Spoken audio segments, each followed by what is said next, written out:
Et si je vous disais que vous avez déjà en vous une puissance capable de transformer votre vie et celle des autres?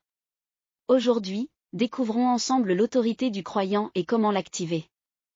Bienvenue sur Dieu guérit encore aujourd'hui, je suis Alexandre, frère en Christ.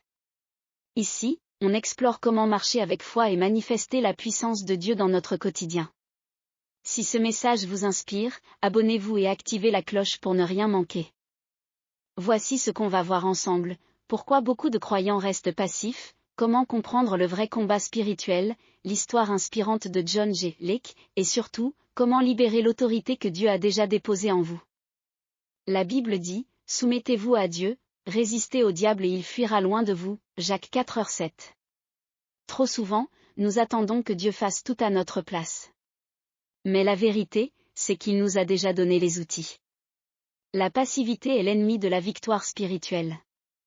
Notre combat n'est pas contre la chair et le sang, mais contre les ruses du diable. Pourtant, la victoire a déjà été gagnée par Christ. Le terrain de bataille principal, ce sont nos pensées, les doutes, les peurs, les mensonges.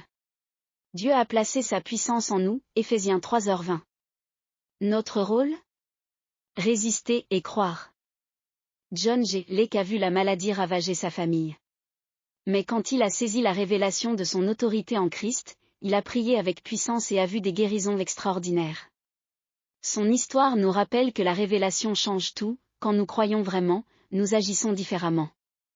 Comme l'électricité, les lois spirituelles existent mais ne s'activent que si on les utilise. Dieu nous a donné des promesses, mais si on ne les proclame pas, elles restent inactives. Connaître la parole, la déclarer avec foi et agir concrètement, voilà comment manifester la puissance de Dieu. Dans Matthieu 10:1, Jésus a donné autorité à ses disciples.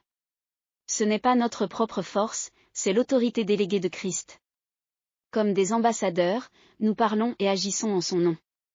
Chaque croyant est porteur de ce mandat. Beaucoup prient mais n'osent pas agir.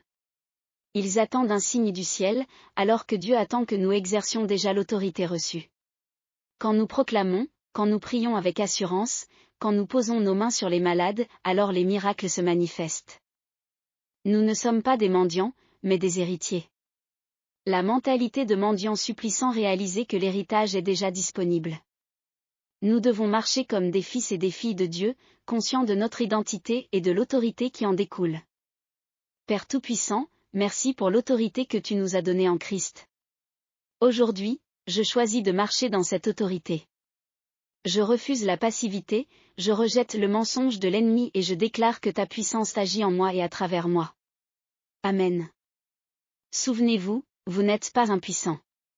Vous êtes porteur d'une autorité spirituelle extraordinaire.